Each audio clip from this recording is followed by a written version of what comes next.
Corrupt सियासतदानों के होते हुए, बेईमान और लुटेरे सियासतदानों के होते हुए पाकिस्तान का एटमी पावर बन जाना रसूलुल्लाह का मोजज़ा है। इसलिए उन्होंने पहली बरसी पे, डॉक्टर साहब की पहली बरसी पे भी ऐसा सलूक किया जैसे वो डॉक्टर साहब को जानते नहीं हैं। डॉक्टर साहब कौन थे? दिन आया, गुजर गया। नहमदुहु व नुसल्ली व नुसल्लिमु अला रसूलिल करीम, अम्मा बाद, फ़ऊज़ु बिल्लाहि मिनश शैतानिर रजीम, बिस्मिल्लाहिर रहमानिर रहीम। हज़रत अल्लामा कारी मोहम्मद ज़फ़्फ़ार बहादुर साहब की सरपरस्ती में जनाब मोहतरम रशीद अहमद रिज़वी साहब, हज़रत अल्लामा हाफ़िज़ नसीर अहमद नूरानी साहब 10 अक्टूबर 2022 को मुजाहिद मिल्लत और पाकिस्तान के इंतहाई अजीम हीरो मोहसिन पाकिस्तान जनाब मोहतरम डॉक्टर अब्दुल कदीर ख़ान रहमतुल्लाह अलैह की पहली बरसी गुज़री।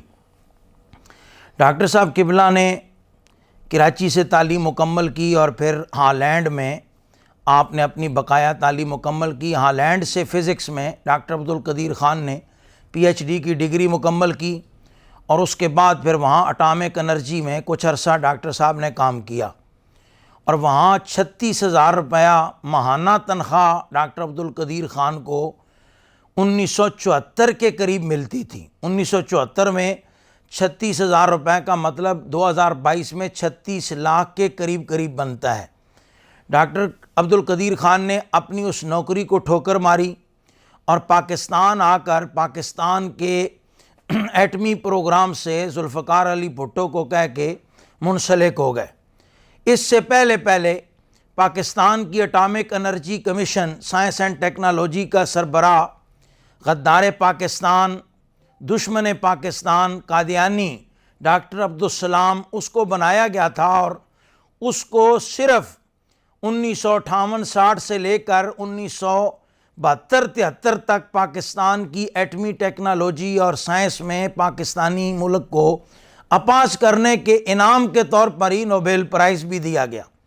और जब उस मरदूद से जान छूटी, और ये एक आइनी और कानूनी बात भी है कि वो इतना गद्दार था पाकिस्तान का कि जब पाकिस्तान ने 1986 में उसे दावत दी तो उसने बाकायदा वजारत ख़ारजा की ऑफिशियल दावतनामे के पेज पर लिखा कि मैं उस पलीद सरज़मीन पर कदम नहीं रखना चाहता जहाँ मिर्ज़ा कादियानी को काफिर करार दिया गया हो। हमारे आजकल बहुत सारे लोग भी जो हैं वो उसकी मोहब्बत में घुले जाते हैं। वो पाकिस्तान का गद्दार था, दुश्मन था। नहीं तो जो उस वक़्त में सरदार याकूब अली ख़ान वज़ीर ख़ारजा थे, उनके मुख्तलिफ़ हवालों से कालम नवाए वक्त में, जंग में, ख़बरें में उस वक़्त जो अखबारात मौजूद थे, छपे हैं, वो अगर मीडिया के आबाल सहाफ़त मुताला करेंगे तो खूब रोज़े रोशन की तरह वाज़े हो जाएगा कि पाकिस्तान के एटमी प्रोग्राम के लिए डॉक्टर अब्दुल सलाम कितना नुकसानदेह साबित हुआ। हज़रत डॉक्टर अब्दुल कदीर ख़ान रहमतुल्लाह अलैह ने वापस आके पाकिस्तान के एटमी प्रोग्राम से मुंसलिक हुए। इंतहाई तंग दामानी में, इंतहाई बेसरो सामानी के आलम में और इंतहाई मुश्किलात के बावजूद हज़रत डॉक्टर साहब का ये कारनामा है कि उन्होंने पाकिस्तान को एटमी ताकत बनाने में बुनियादी किरदार अदा किया। यह हज़रत डॉक्टर साहब का दोहरा कारनामा है। एक तो एटमी रिएक्टर में जो मुल्क दुश्मन अनासर बैठे थे उनसे जान अपनी बचाना, जान छुड़वाना, और फिर इंतहाई मुश्किल हालात में अपने आप को एक कमरे में बंद रखना, एक घर तक महदूद रखना, अपनी बीवी बच्चों से भी बहुत मोहतात गुफ्तगू करना। ये एक खासा मुजाहिदा और चिल्ला था जो हज़रत डॉक्टर अब्दुल कदीर ख़ान ने अदा किया और पाकिस्तान को उन्होंने नाकाबिल शिकस्त बनाया। और उनकी ये कुर्बानी इंशाअल्लाह रहती दुनिया तक ये याद रखी जाएगी। पाकिस्तानी कौम जो है हज़रत डॉक्टर साहब को खिराज अकीदत पेश करती है, करती रहेगी। वो कौम व मिल्लत के मोहसिन थे, पाकिस्तान के हीरो थे और वो पाकिस्तान के इंतहाई नामवर शख्सियत थे। अल्लाह ताला उन्हें गरीक रहमत फरमाए। बिस्मिल्लाहिर्रहमानिर्रहीम। बाकी लोगों की तरह जो भी दुनिया में आया उसने जाना है। हज़रत डॉक्टर अब्दुल कदीर ख़ान साहब रहमतुल्लाह अलैह 10 अक्टूबर को दुनिया से गए हुए 1 साल हो गया। चाहिए तो ये था कि साल जब गुज़रा, उनका यौम वफ़ात आया, पूरे मुल्क का मीडिया उनके कारनामे, उनकी खिदमात, कौमी मिली खिदमात पे प्रोग्राम करते, अखबारात में उनकी हालात ज़िंदगी पे मज़ामीन छपते। लेकिन हाय अफसोस, قوم کا ہیرو، مسلمانوں کا محسن، وطن عزیز پاکستان کو ایٹمی قوت بنانے والا، اس کی موت کو 1 سال ہو گیا۔ سال کے بعد ان کی موت کا دن بھی بڑی خاموشی کے ساتھ گزر گیا۔ ایک کنجری مر جائے تو 50 سال کے بعد ہمارا میڈیا اس کے گانے، اس کی فلمیں، اس کی حالات زندگی چلاتا ہے۔ ان کو شرم نہیں آتی؟ یہ کوئی کارنامہ ہے؟ ناچنا، گانا اور الٹے پلٹے کام کرنا، فلمیں بنانا، یہ سارا کچھ کر کے اس کو 40 سال ہو گئے، اس کو 35 سال ہو گئے، اس کو 50 سال ہو گئے، فلاں ہیرو مر گئی، فلاں کنجری مر گئی۔ لیکن ہمارے محسن حضرت داتا علی اجویری لاہور میں ہیں، جن کے دم قدم سے یہاں اسلام پھیلا، ان کا عرس پاک آیا۔ میڈیا میں بہت کم کسی ایک نے عرس کی تقریب دکھائی ہو، اخبارات میں ایک آدھ مضمون چھپا ہو، وگرنہ خاموشی تھی۔ ایسے ہی اولیاء کاملین، محسنین اسلام، ان کے یہاں آتے ہیں، گزر جاتے ہیں۔ بہت ہی دکھ ہوا، بہت ہی تکلیف ہوئی۔ ڈاکٹر صاحب کے وصال کو 1 سال ہو گیا۔ جیسا ان کو خراج تحسین پیش کرنا چاہیے تھا، نہ قوم نے کیا، نہ میڈیا نے کیا، نہ حکمرانوں نے کیا۔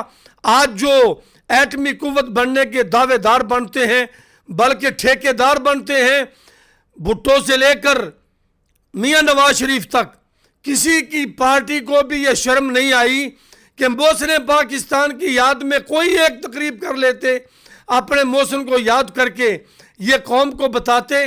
ہم جن کا نام، جن کا کام، جن کی محنت، جن کی کاوش اپنے کھاتے میں ڈال رہے ہیں، یہ وہ محسن پاکستان ہے۔ اللہ ان کی قبر پر کروڑوں رحمتیں نازل کرے، انہیں جنت میں اعلیٰ مقام دے، یہ ہماری دعائیں ہیں۔ وگرنہ ہمارا یقین ہے وہ تو ایسا پاکیزہ انسان تھا جس نے مسلمانوں کے لیے اتنا بڑا کام کیا، یقیناً میرا اللہ اس کو بخش دے گا۔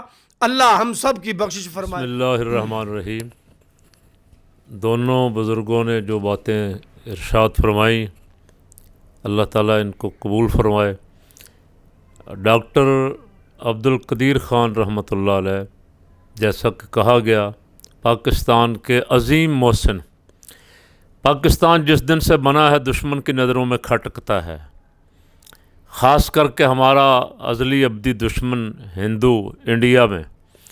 اب وہ تو اسے بنتے ہی مٹانا چاہتا تھا، اس نے 65 میں حملہ کیا، پھر 71 میں، اب بار بار تباہ آزمائی کرتا ہے وہ، کسی نہ کسی طرح پاکستان کو نقصان پہنچائیں۔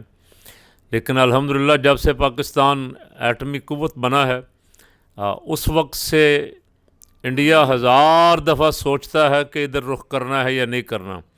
اگر کسی چیز نے اسے روکا ہوا ہے تو وہ پاکستان کا ایٹمی پاور ہونے نے روکا ہوا ہے۔ 74 میں کام شروع ہوا، جیسا مفتی صاحب فرما رہے تھے۔ 84 میں ہمارا ایٹم بم بن چکا تھا۔ 84 میں انڈیا نے گڑبڑ کی، فوجیں لا کے کھڑی کر دی یہاں سرحدوں پہ۔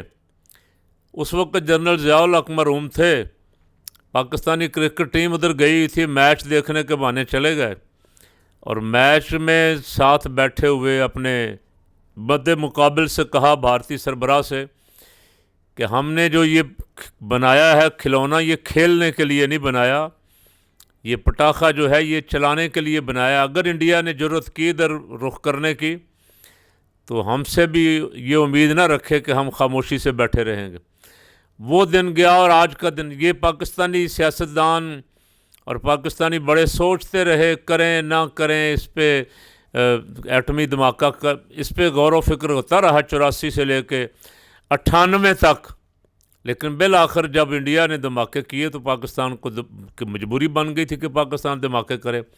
تو ڈاکٹر عبدالقدیر خان رحمۃ اللہ علیہ نے بہت جلد، بہت تھوڑے وقت میں، بہت تھوڑے خرچے میں اپنی تمام توانائیاں صرف کر کے پاکستان کو ایک عظیم ایٹمی پاور، پہلی اسلامک ایٹمی پاور میں تبدیل کر دیا۔ اور آج آپ نے ابھی انہی دنوں بحث چل رہی ہے، جو بائیڈن کو تکلیف ہے بڑی پاکستان کے ایٹمی پروگرام کی، اور یہاں سے امپورٹڈ جو ہیں وہ سوچ بچار کرتے رہے، بلکہ اس کی وکالت کرتے رہے۔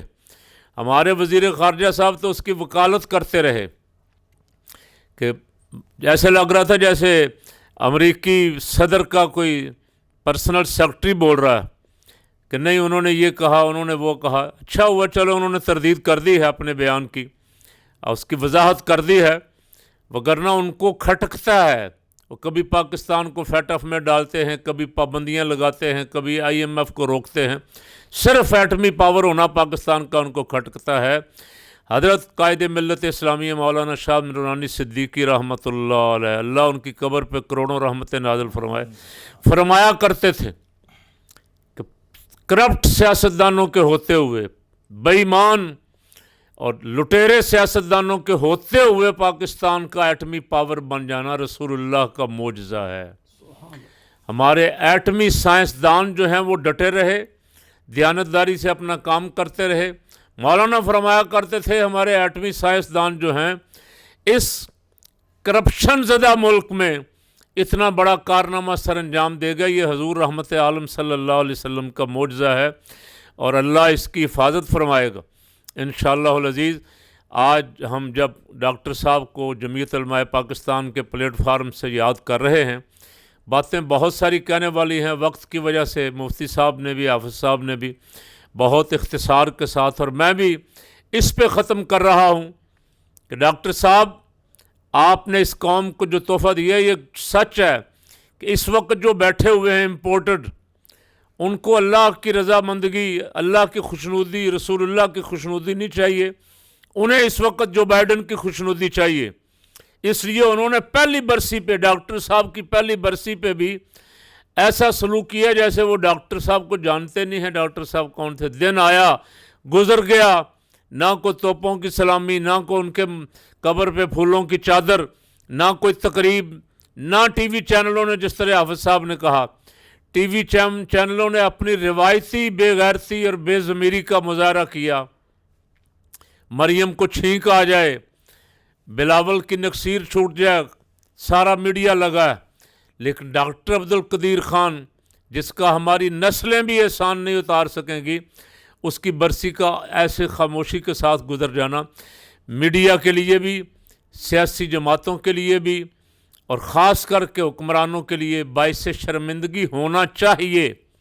अल्लाह यहाँ डॉक्टर अब्दुल कदीर ख़ान के पैरोकारों को हुकूमत में ले आए ताकि वो इस एटमी प्रोग्राम की हिफाजत भी करें। और ये बना तो इसीलिए था कि इसकी धमक से, चाहिए तो ये था अगर कोई तगड़ा बंदा बैठा होता ना तो एटमी प्रोग्राम की धमक से ही कश्मीर आज़ाद हो जाता। लेकिन बुज़दिलों के हाथ हुकूमत आई हुई है, बुज़दिल हुकूमत करते जा रहे हैं, यहाँ कई सालों से करते जा रहे हैं। अल्लाह ताला किसी मुजाहिद को भेज दे जो कश्मीरी भाइयों के लिए, फ़लस्तीनी भाइयों के लिए मैदान में निकले और इस इस्लामिक एटमी पावर पहली, जिसकी तरफ तमाम मज़लूम मुसलमान उम्मीद भरी नज़रों से देखते हैं, ये उनकी मदद के लिए निकलें और उनको आज़ादी दिलवाएं। अल्लाह डॉक्टर साहब के दर्जात बुलंद फरमाए, उनकी कब्र पे करोड़ों रहमतें नाज़िल फरमाए।